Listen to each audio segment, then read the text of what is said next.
dangerous thing about expanding the Hunger Games franchise to more books and movies is if the message gets lost and it becomes more about expanding the world of Panem and getting lost in it. Panem shouldn't be like a theme park we want to go to, and the depiction of the games themselves shouldn't be entertaining to us in the way they are to the capital citizens. And I think there's a real danger of that happening if they put every book and movie in the arena. So if there was going to be more Hunger Games books or movies, here are some things I would like to see that don't follow a tribute going through the games. I would love to follow the life of an Avox, what it's like working in the tunnels underneath the city, the kinds of conversations they hear capital people talking about but they can't repeat because they don't have a tongue. Like, an Avox probably hears everything. And I feel like there's a lot of potential to add to the narrative and the message by following that kind of character. I'd also really like to see the first rebellion and what led up to it. I'd love to see Crassus and Casca and their friendship and the devolvement of it. I would love to follow the life of a victor who we don't see in the books or movies after they've won the games, or the perspective of a career and how they really view the games. I'd love to see if there is a world and civilization outside of Panem, or the chain of events immediately following Mockingjay, where we actually see the post-war world they live in. Because, like, we know the ins and outs of the arena, we know what it's like to be a tribute, we know what they do to them, but what we don't necessarily know is how we got from point A to point B. I don't think we need more Hunger Games movies or TV shows. I think if we move any more of this franchise to the screen, it's going to completely defeat the purpose of the books. Even the trilogy itself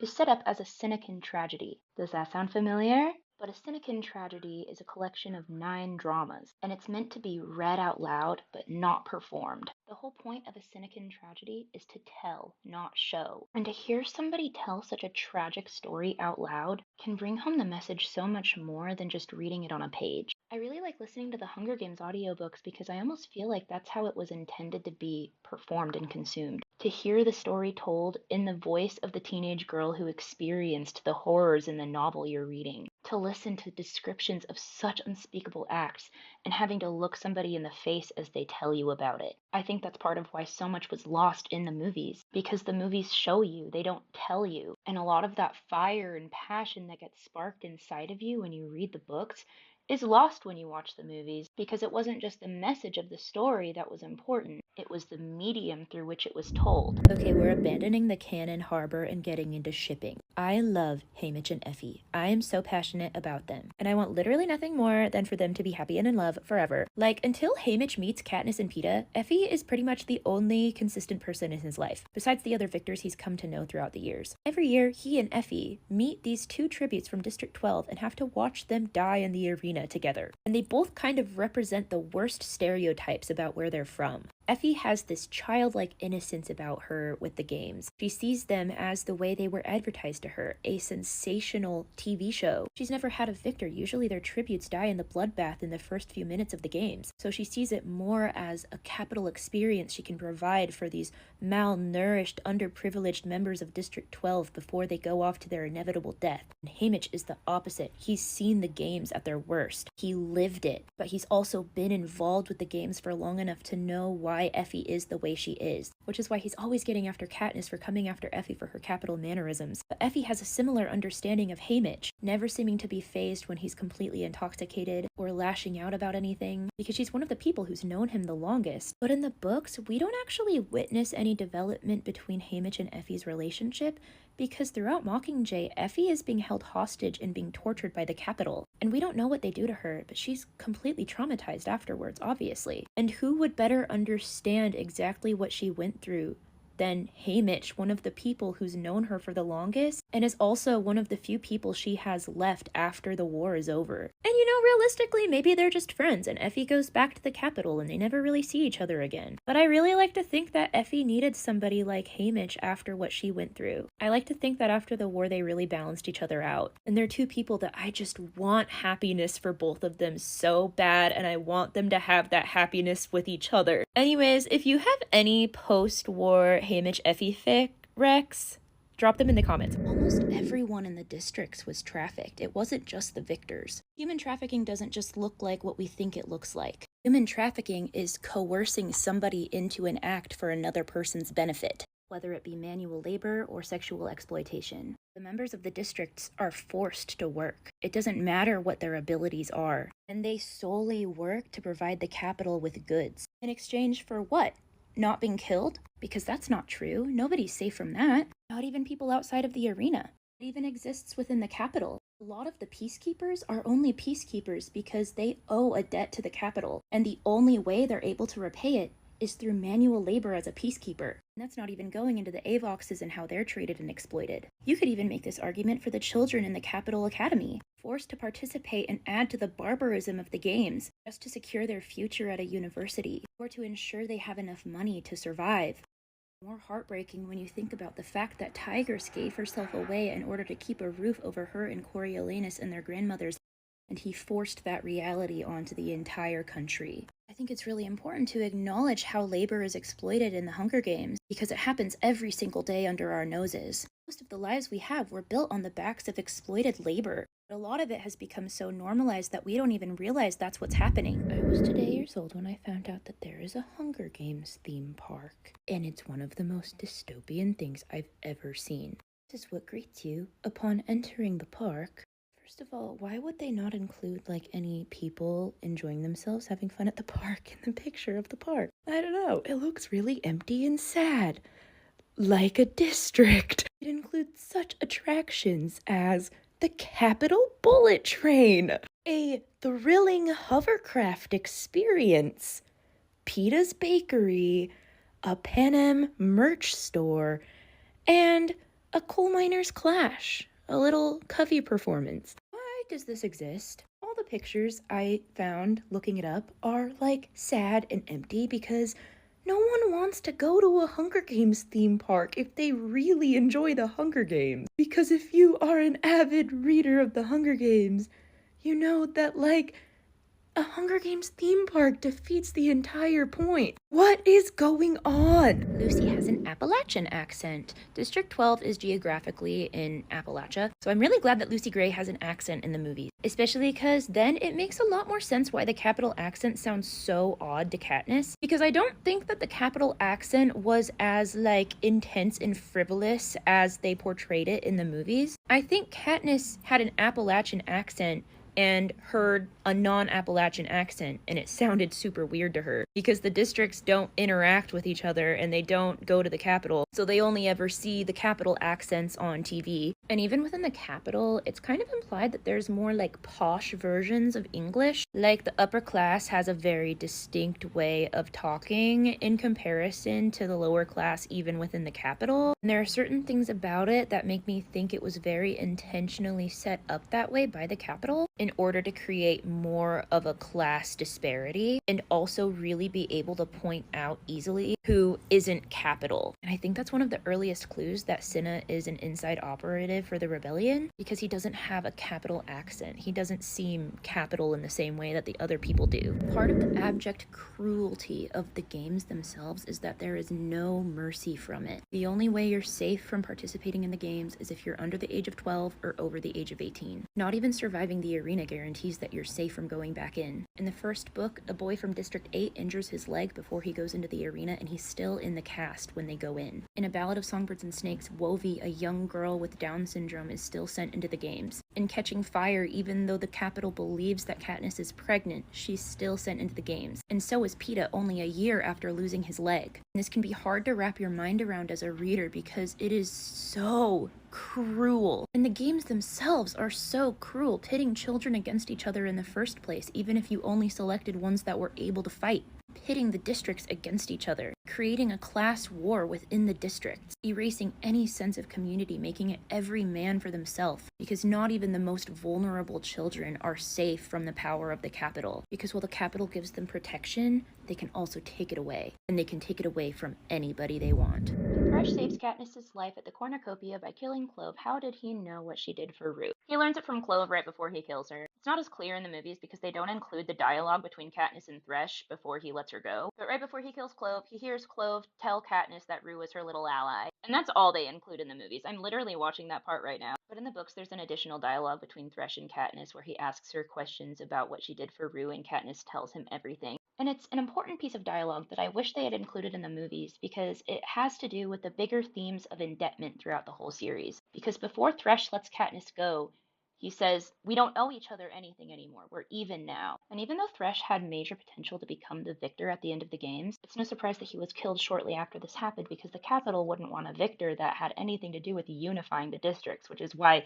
Katniss and Peeta's victory was so dangerous. Katniss's allyship with Rue, her exchange with Thresh, and the bread she received from their district when they sponsored her, which had never been done in the history of the games, the fact that there were districts that felt indebted to each other when the Capitol wanted nothing more than to pit the districts against each other, was extremely dangerous for the Capitol, and I think Katniss would have been in huge trouble after getting out of the arena, whether she took the berries or not. If Thresh was such a caring and just person, why didn't he ally with Rue in the arena? I'm someone of the mindset who thinks that the tributes are pre-selected every year, and that they select people based on how they think they'll interact with other tributes in the arena. There was unrest happening in 11 before the games even started, and the Capitol was hell-bent on de-unifying the districts, even within the districts themselves. So I think they picked Thresh and Rue because they were basically the complete opposite of each other's strengths. Thresh went to the fields, which was a terrain he was familiar with, but nobody else wanted to go because there were so many dangers out there. Rue's entire strategy depended on her jumping from tree to tree, which there were none of in the field, obviously. And I kind of theorized that Thresh was supposed to be the winner of the 74th Games, that the Capitol wanted to create an image of him as an uncaring, cold person who wouldn't even protect a member of his own district. And even if he did ally with her in the arena, eventually they would be the only two left. And Thresh could either win the games in a completely unjust way by killing a 12-year-old, which goes against the very nature of who he is, or he could sacrifice himself for Rue and let her be taken advantage of by the Capitol after she won. I think part of the beauty of the Hunger Games is that Katniss isn't needed in order to start the rebellion. I think the rebellion was inevitable. If Katniss didn't become the symbol for the rebellion, someone else would have, because no matter which way you spin it, the Capitol was already losing control of the districts before the games even started. I honestly don't think that the possibility of the tributes being pre-selected for their reaping defeats the purpose of the books at all. Because while the point may be that nobody is safe from the games, I think a lot of people miss the larger point that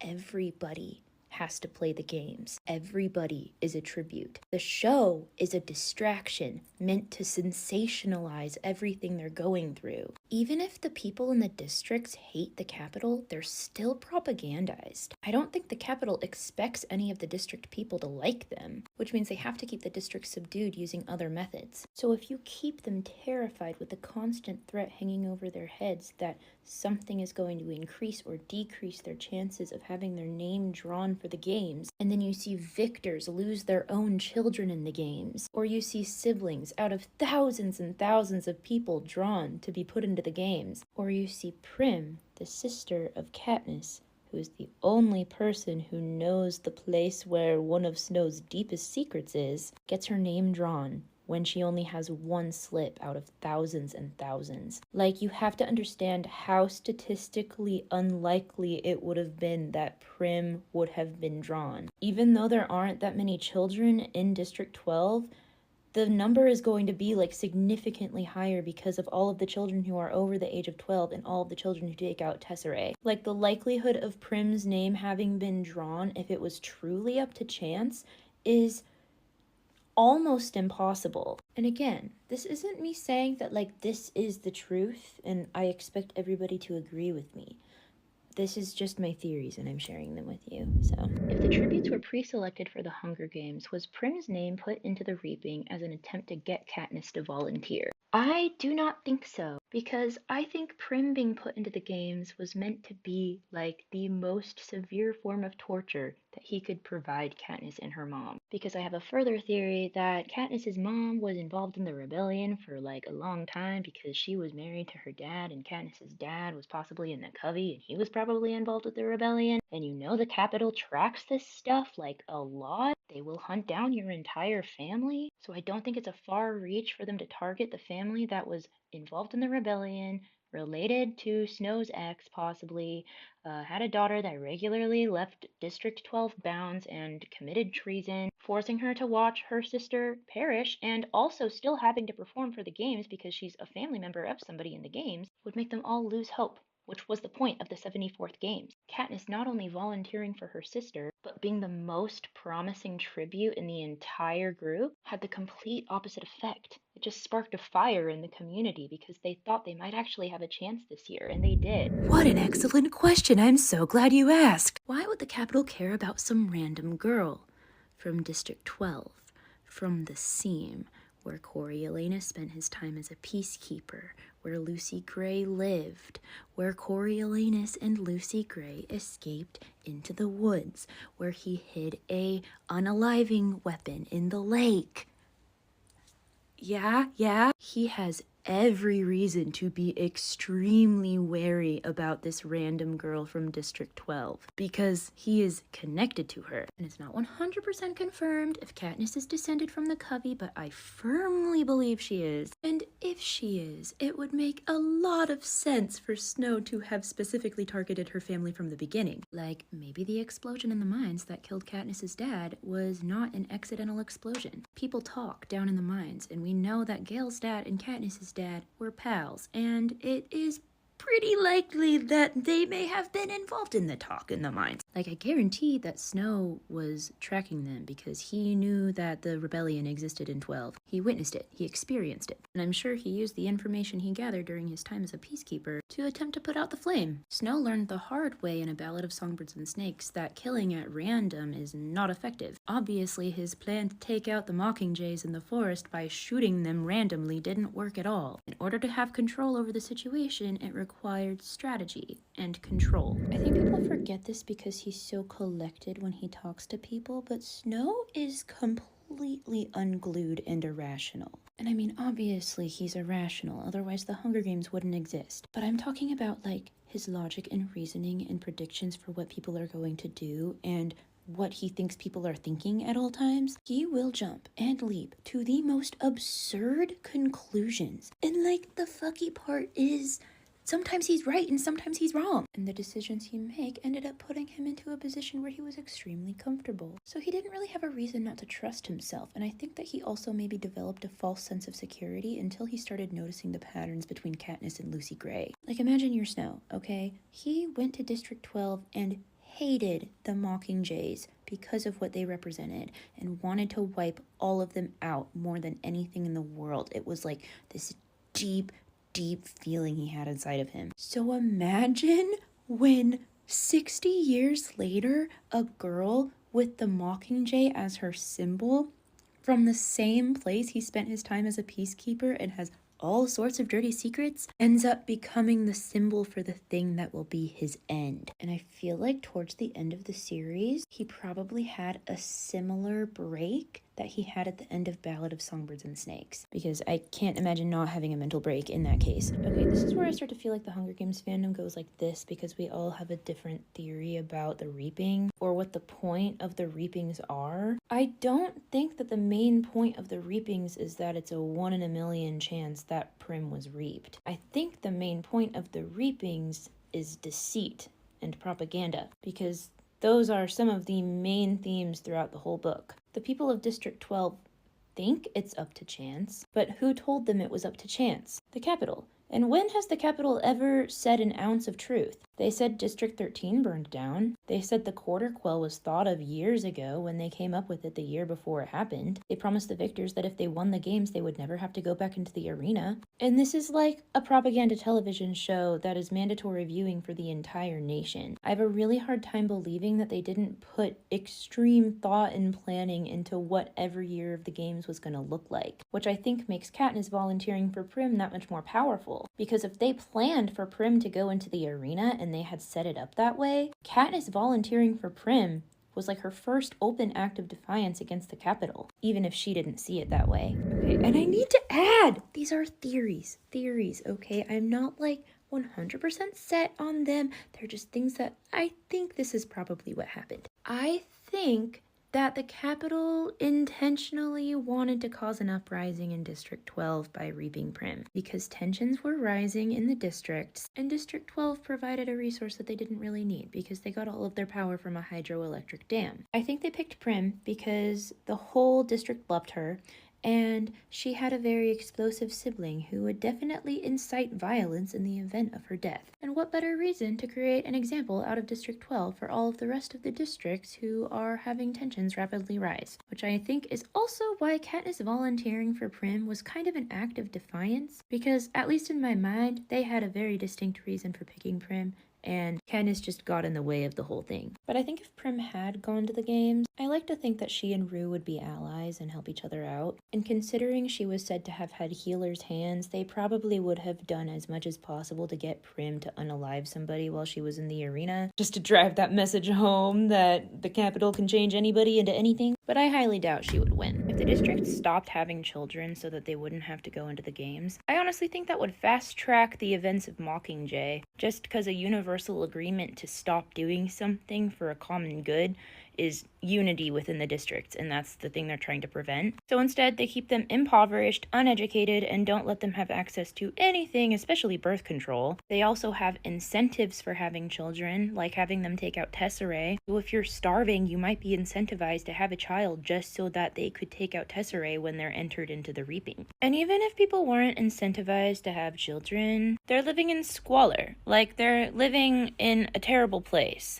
And you really only have one thing to call your own. Some of the only fun you can really have is grown-up fun. But if we really want to be realistic about it, trigger warning, let's be realistic and ask ourselves what happens to women in scenarios like this. If the women agreed to stop having children in order to stop the games, I think we know exactly what would happen to them. And it's really disturbing to think about, but it's important to talk about because it happens in our world every single day. So the guy that got to host the Golden Globes, his name is Joe Coy. He's a comedian. I hadn't heard of him before tonight. But as in recent award show tradition, he is bombing pretty spectacularly. It really seems like no one is happy about what's happening. And that's probably because he's made some pretty insane jokes. He opened the show by really, really hyperfixating on Barry Keoghan's size. His penis size, you know? Penis size. And then he compared Oppenheimer and Barbie by saying Oppenheimer is this film about this like hugely important historical figure, and Barbie is a movie about a plastic doll with big boobies. Cool joke. Really super cool. They panned to the Barbie table and it didn't land. Shocking, I know. All I'm saying is this would never happen if the Muppets were hosting. And I know every single year I say, hey, I think the Muppets should host an award show. And everybody says, well, some people say, the Muppets aren't relevant anymore. There's no audience for that. Is there an audience for this is what I would like to know. Because nobody seems to be having a good time. And I doubt it's budgetary. I sincerely doubt that the Muppets are that expensive. Maybe. I don't know. I'm just saying the Muppets don't bomb. It just doesn't happen. So maybe for the love of God, we could try something different, please. Why does Harley Quinn as a character resonate with so many people? Harley Quinn's popularity is on par with Spider-Man, Batman, Superman, like the heavy hitters. And on paper, it makes no sense. She's literally certifiable. She's spent a good amount of time as a villain. A lot of people would be hard-pressed to describe her as relatable. But I actually think Harley is one of the most inspirational characters in comics. Harley is one of the few characters that's supposed to be sympathetic but doesn't have a tragic backstory. She had a pretty normal childhood, her parents are alive, she worked her way through school and became a doctor. Yet, despite her outward success, she was suffering. In many stories about Harley's origin, it's implied or outright discussed that she suffered from many different forms of mental illness, specifically depression, possibly other mood disorders or personality disorders. Before she met the Joker, Harley felt isolated and invisible and completely unimportant. This is why it was so easy for the Joker to manipulate her. This is why she was so vulnerable to his abuse. Because when she met the Joker for the first time in her life, she felt seen. And I think that that's a feeling that resonates with a lot of people. And I think for a lot of people that suffered silently for a long time, that kind of codependent, toxic validation feels like a drug. But you lose yourself in it. I think Harley as a character really calls out to anybody who's ever felt lost. But what's so incredible about Harley is that she fought through all of that abuse and manipulation and her own mental illnesses to find her true self. And that's not to excuse any of her past actions. Redemptions have to be earned. But I think there's something really empowering about seeing a character go through all that and make their way out the other side. And not just to make it out, but to boldly and proudly embrace every aspect of yourself. Harley wears what she wants to wear, she says any thought that comes to her mind, and she does it absolutely unapologetically. I think especially for a lot of women who've been conditioned to rein in their personality, Harley is the embodiment of everything that we wish we could be. When Harley says something that sounds ridiculous to other people, she doesn't care because she's not saying it for them. She's saying it for herself. Harley fought her way through real life struggles that a lot of us can relate to, like a soul-crushing 9-to-5, chronic depression, a toxic relationship. And when she came out the other side, she said, I'm going to unapologetically live my life only for me. On my best days, I aspire to Harley's level of self-love and self-assurance and not give a fuck attitude. I think that's why people love her, because she's not perfect, and yeah, she's done a lot of fucked up things. Fictional characters will do that. But she represents this little glimmer of hope that we can all get to that level of self-acceptance. So I think it makes sense why she's so beloved. I'm not a feminist. I can see men and I don't immediately feel threatened. I'm not a feminist. And then people ask me if I'm actually a woman. I'm not a feminist. I can wear dresses and feel pretty. I'm not a feminist. Thank you. I'm not a feminist. I don't hate children. I'm not a feminist. I would watch this video and I wouldn't be offended. You know what's so crazy? As a feminist, I too can wear an ill-fitting Forever 21 dress and feel good about myself. I also love having doors open for me and will say thank you. I love children. The most offensive thing about this video so far is that it has nothing to do with feminism. And if you're going to make a whole video strolling through a mall talking about feminism, you could look it up. You could look it up before you went. What's the term for when you convolute a misrepresentation of somebody's argument and argue that? Because that's what so many anti-feminists do. Not a feminist. I can actually cook. So if a feminist is just a girl who hates kids, hates wearing dresses, doesn't want the door to be open for her, and can't cook, then she wouldn't feel like a threat to society, right? She'd just be called an old hag. Because the threat to women like this and the threat to people who are so proudly anti-feminist is free thought. They don't care if girls don't feel pretty in their dresses. They want that. They don't care if she could cook better than you. They want that. They don't care if you don't want to have kids. Do you know what I mean? They want to attack your ability to think for yourself. They want to attack your ability to think about how the status quo might not serve you, because that's the threat. If it were things that they're pretending that it is, it wouldn't really matter. You know what I mean? Like if she really was like, oh my gosh, like I feel pretty in dresses and these other girls don't, and I feel threatened by that? No, she doesn't feel threatened by that. She doesn't feel threatened by that. It's the notion that there might be something beyond. There might be something bigger. There might be something else that we could be doing or that we could be dreaming about. That it could center something other than being a mother, having children, cooking and cleaning. That doesn't mean we have complete and utter disgust for all those things as a collective. Like, I mean, everybody has their own, everybody likes certain things, everybody hates certain things, but like the idea that that is all that women are, and so then that's what you argue as to what being a feminist is, just means you need to do some reading. Is it feminist to suggest that she reads? She's gonna be like, I'm not a feminist. I don't read. Because, like, that's how it comes off. That's how it comes off. When you convolute what feminism actually is with, like, the tiniest misrepresentations of it, it's silly.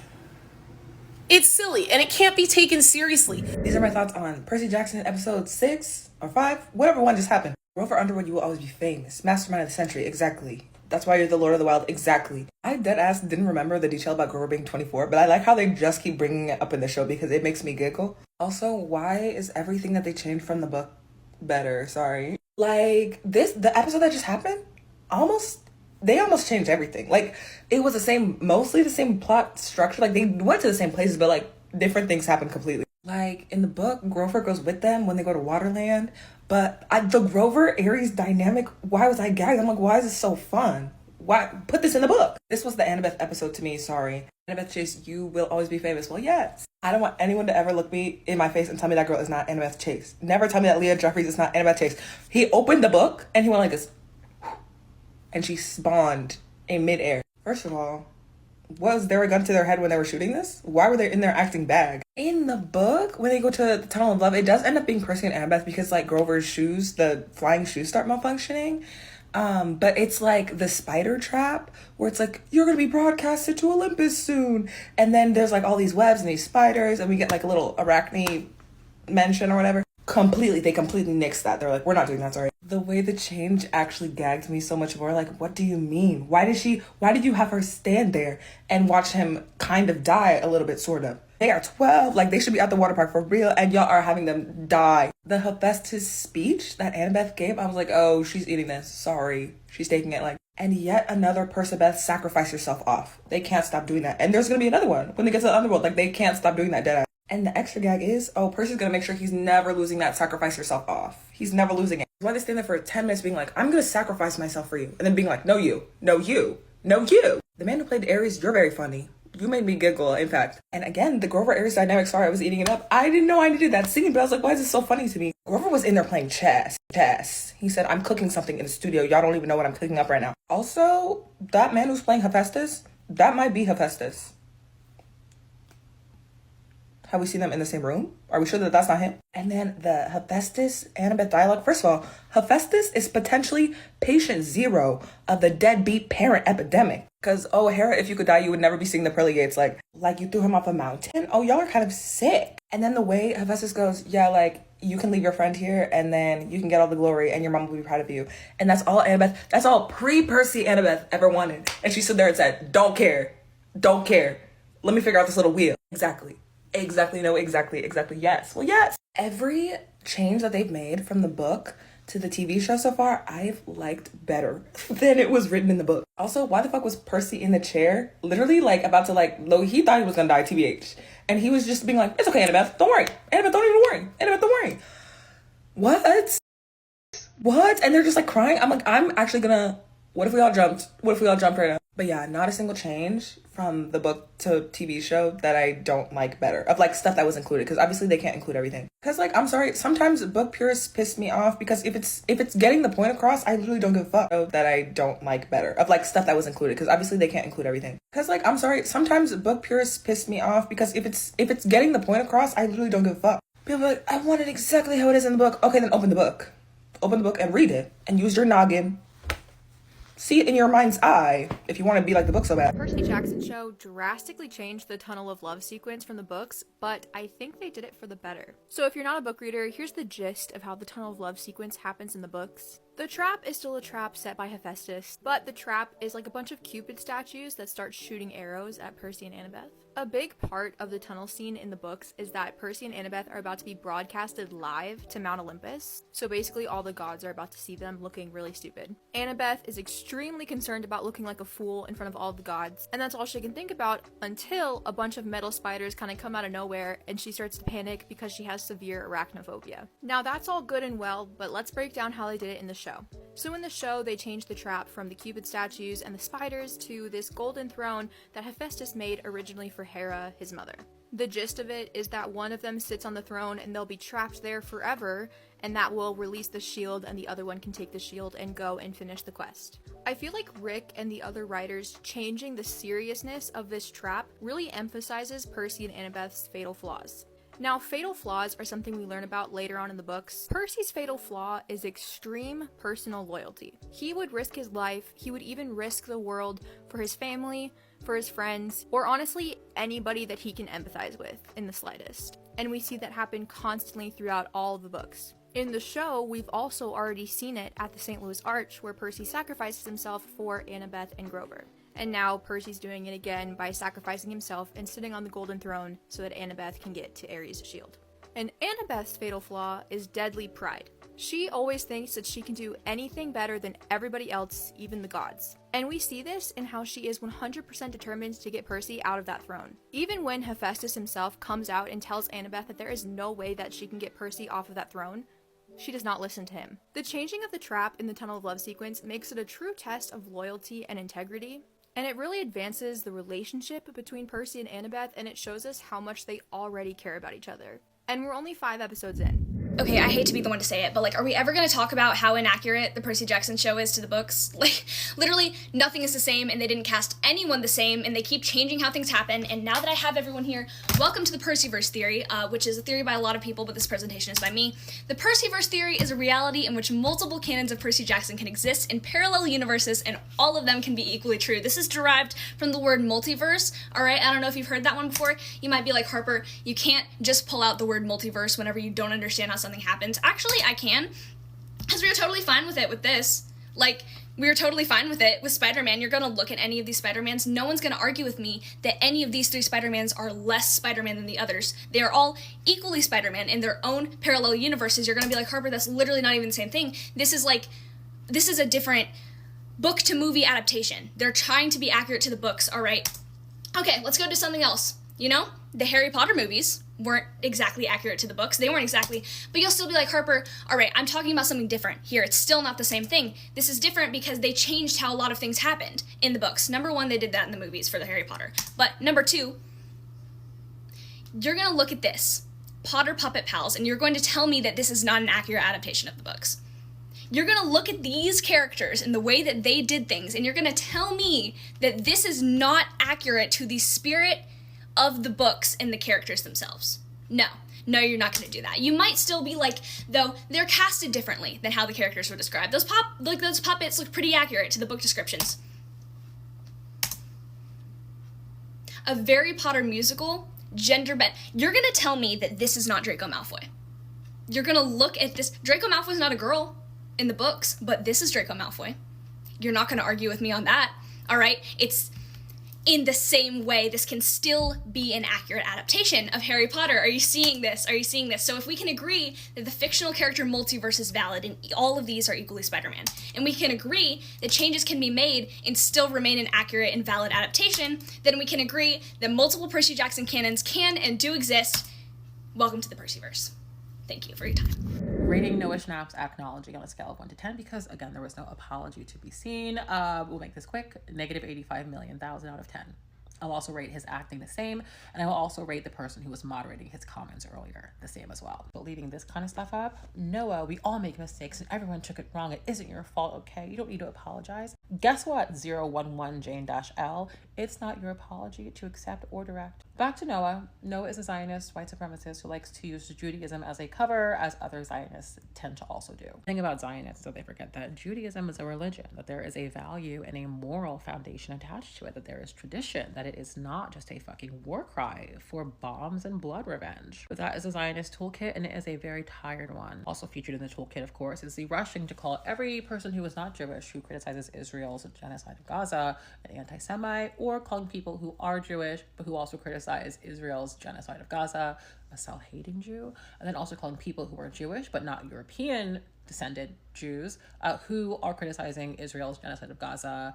You just say that they're not actually real Jews. They wouldn't actually understand. On top of that, there was a never-ending deflection and scapegoating of everyone as Hamas, which would be me, him, he is so cute, kids, press, ambulance drivers, I think South Africa, and like all the barristers and the ICJ are also now Hamas, as is Turkey, the cats, the dogs. Like, it's very hard to keep up at this point. And also in that toolkit is the gaslighting and the lying. The gaslighting is always expected. I wrote about this in mid-October, where I said very clearly that you are in a never forget moment, and to not forget, because there are lots of people working overtime to make sure that you do, to convince you that what they said never happened. What you saw, what you read, what you felt was not real. To convince you that what is happening is a normalized byproduct of conflict, that there is some sort of acceptable level of harm allowed, and that what you're seeing is a suitable reaction on a suitable scale, and that it is not. Noah is at his lying and his gaslighting phase. His family, his social ecosystem allowed him comfort in his thoughts. He was failed, but he's not a baby. He's a grown man, and he is a grown man who's failed himself. 100 days of him posting on here without a care in the world, with intentional ignorance. This was his response to your comments, to your concerns, to your outrage. Like, this was his response the first month in, the first 10,000 dead, to like parade these Zionism sexy stickers around New York City and on his social media channels to millions of followers. This is not his response. This is a poorly acted ploy thrown up in response to a fucking season announcement that I'm sure he hoped would have gotten lost in Emmy's coverage, but it didn't. White men deserve consequence. Let your show flop. let them fire you. Let people pirate it off of like illegal streaming sites. Let them cancel the whole thing. Like, oh, well, that hurts everyone. Yeah, well, Noah loves collective punishment. Anyway, the broken record on this account is that Zionism is white supremacy. And I don't accept apologies from white supremacists. No one is waiting for a Zionist to come around and say, oh my God, you're right. You're right. Nuking people as they fucking sleep, or running them over in tanks as they're in labor, blocking their food support and supply, bombing their ambulances, killing their press, killing their teachers, killing their doctors, killing their scientists. A hostage exchange that saw Palestinian hostages being released from prisons for being detained years before October 7th, being released in damn near vegetative fucking state. No one is waiting for you to wake up and say, oh my God, you're right. That was bad. I shouldn't have.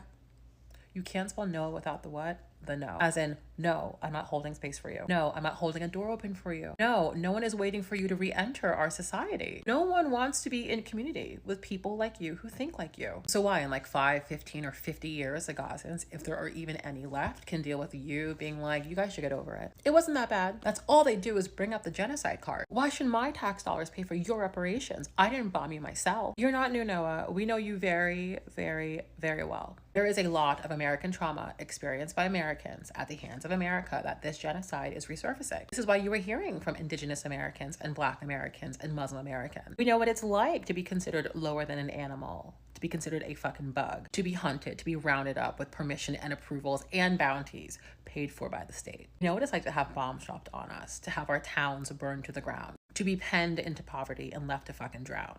Homes taken, land taken, forced migration, prison camps, labor camps. We've experienced it here in America, the country where you live and where you were from, like in real life, Noah. Also, this is like my rant now, but like this is why I say white supremacy and not whiteness, because a lot of you, plural out there, signed your pledge when you got your assimilation contracts to uphold white supremacy and to uphold anti-Blackness, and you thought you would get some sort of economic or like personal safety out of it. Putting your head down won't save you.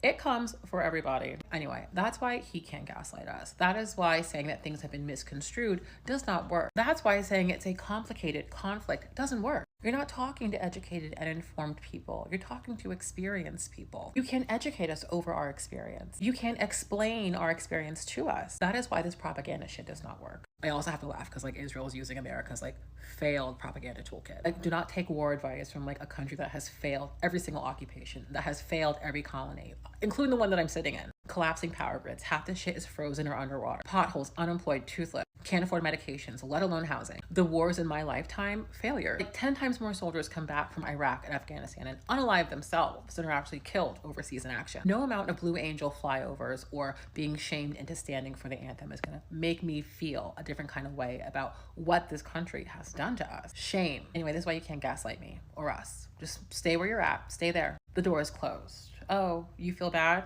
Okay. You missed back when everyone liked you? Okay. You're mad because you don't think this should ruin your life and your career? Okay.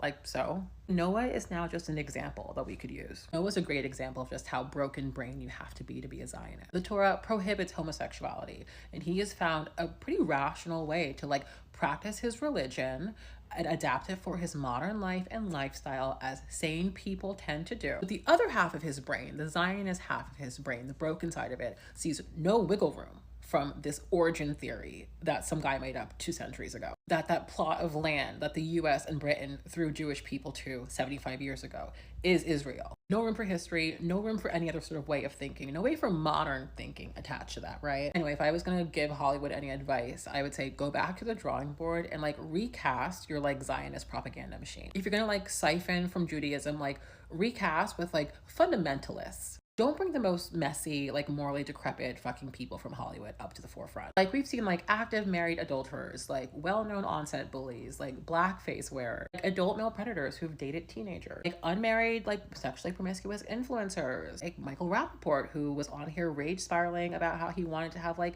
the children of Gaza stripped to their underwear. Like who is casting them? Notice this fake apology is solely being geared off of Netflix forcing him to do it, so the final season of Stranger Things is not flawed. This talcum powder Slav has been all over the internet spreading Zionism, as well as running around New York putting up Zionism is sexy stickers. And Netflix has not said a single thing about reprimanding, but they forgot. They forgot that they're in a post-strike year. 2 strikes that they deliberately extended because they did not want to pay writers or actors their work, thus losing billions of dollars. They see the significance of boycotts. Starbucks is a really great example. And let me tell you, Netflix has already pissed off people from the pricing to canceling different shows. So when one of the lead actors of their flagship shows, a show that is centering their final season around his character, goes an entire Zionist Islamophobic spree online, they did not think that people were still going to remember. So now they have to spend more money to try to clean this up. Hence why we got this Variety article at the crack of freaking dawn.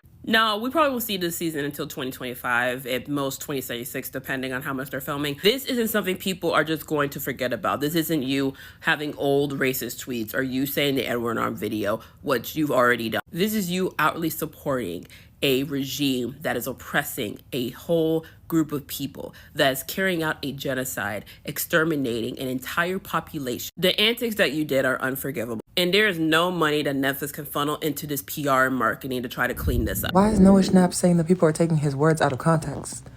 Girl, we saw you hand out Zionism is sexy stickers. What context are we missing? Like, what are you talking about? You showed unwavering support for the IDF and their brutal oppression of Palestinians. Oh, but everybody's wrong? Everybody hallucinated that? Like, and it's not like you were a Zionist and shut the fuck up about it. No, you were loud as shit with that. Like, why are you acting like everybody else is crazy? You got on the internet and said, I feel scared as a Jewish person, weaponizing fear that Jewish people actually feel in real life, by the way, that I doubt you were feeling, and then proceeded to go into a very public area where you were incredibly safe and hand out Zionism and sexy stickers.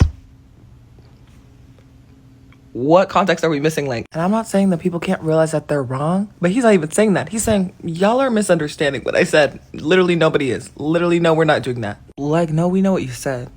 If you really feel bad, you had to change of heart, write a check, girl.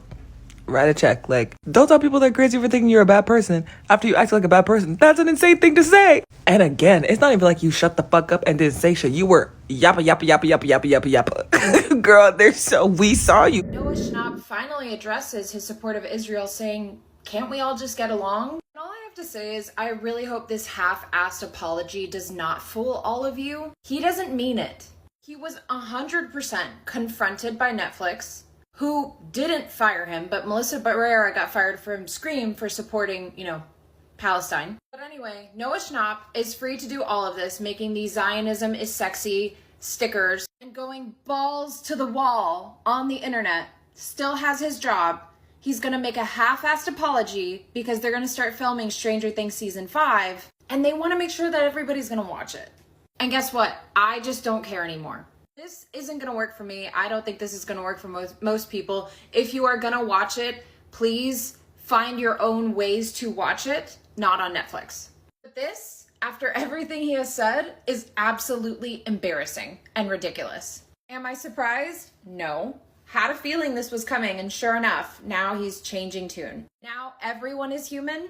Interesting. I hate that it came to this, but Stranger Things will not be seeing me this season, because between Noah Schnapp's weak-ass apology after what he said, and after showing a complete lack of compassion for humanity, and then his coworker Brett Gelman saying that Noah had nothing to apologize for, I can't do it.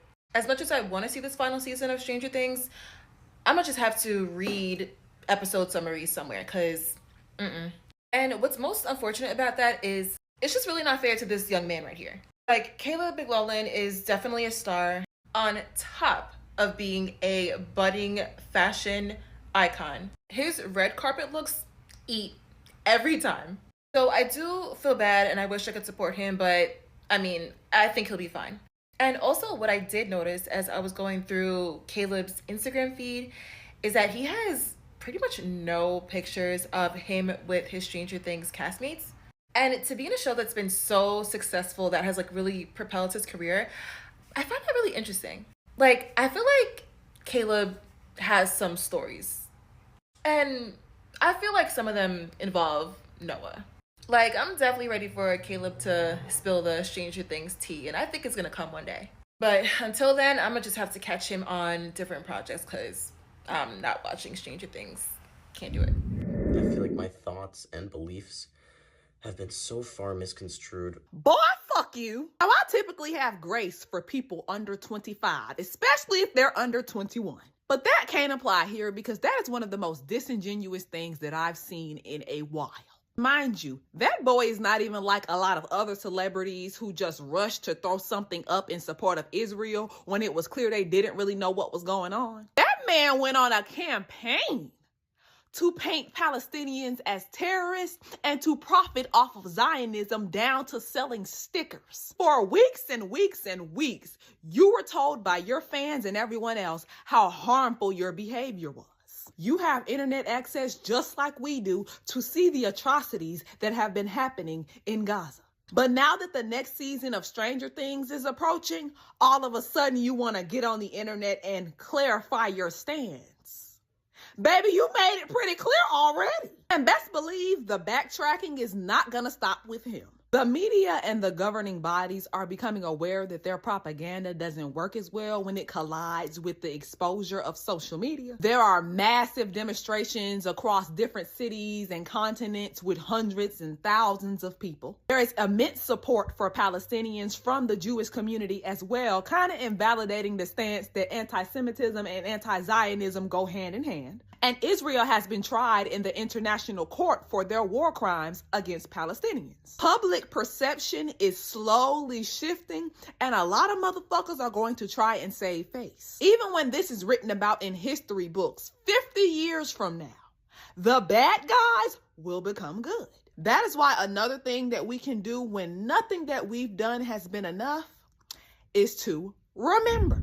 So someone on Twitter pointed out how we didn't need like 2,000 different takes on Noah Schnapp, and the fact that his statement alone has gotten like more press and more videos and like things going on in Gaza. And as someone that literally made a video about him, that resonated with me so much. Like, she's so right for that. Like, so this is just a video of things I've seen online to do with Gaza that deserve more press than Noah Schnapp. Starting off with the horrific fact that Bassam posted yesterday that they were bombing the last hospital, the last working hospital. I've also seen reports that apparently all hospitals have now been bombed and they are now destroyed. Like, she was literally on TikTok live as the bombs were dropping around her. Apparently the hospital that she was near, Nasser Hospital, was surrounded by IDF trucks and vehicles. I saw videos this week of a father performing an amputation on a table on his own daughter without anesthetic. Literally doing it then and there. I watched a video of a Palestinian boy whose entire family had been killed in an airstrike. His entire family had already been displaced. They were in a tent. Israel airstruck a tent near the Rafah crossing. Some journalists are reporting that apparently they're trying to do the Hannibal Directive in Gaza, which is why we've seen an increase in the amount of hostages being killed by airstrikes, because the Hannibal Directive is essentially kill all, no matter if they're hostages, no matter if they're Israeli, like kill them all, which is horrifying. IDF forces stole Palestinian bodies from a graveyard.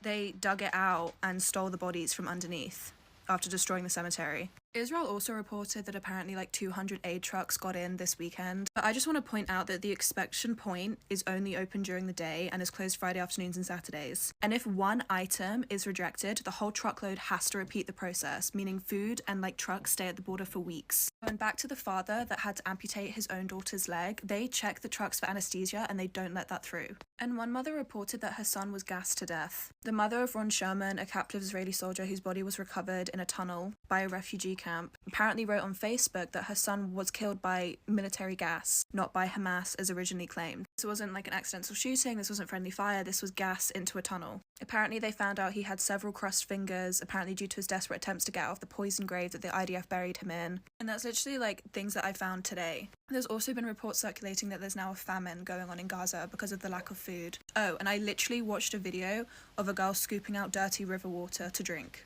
So yeah, I know as like Western creators, when we see like a Western celebrity like do something to do with Palestine and Israel, we feel the need to constantly report on it, and that shouldn't detract from the fact that like we also need to still speaking about the things that are actually happening in Gaza. Nelson Mandela said the people of South Africa would never forget that Israel supported apartheid. And why did Israel support apartheid? Because it's also an apartheid state. And who's Israel's best friend who's supporting their apartheid regime right now? The United States of America. And they had their own apartheid regime, they just called it something else, Jim Crow. And what's just one of the many ways that they continue to perpetuate that system of oppression today? mass incarceration and police brutality. And who trains America's police force? The Israeli military. And this week in the news, we're hearing about hundreds of unmarked graves found outside of a jail in Mississippi. And that reminded me of Israel's other best friend, Canada, and the hundreds of unmarked graves of Indigenous children found at residential schools. Residential schools being just one of the many genocidal policies Canada used against Indigenous people. Those very same policies that inspired the apartheid in South Africa in the first place. And that brings us to today, how Canada, America, and Israel are teaming up to slam and now free South Africa for bringing a case of genocide against Israel at the International Court of Justice.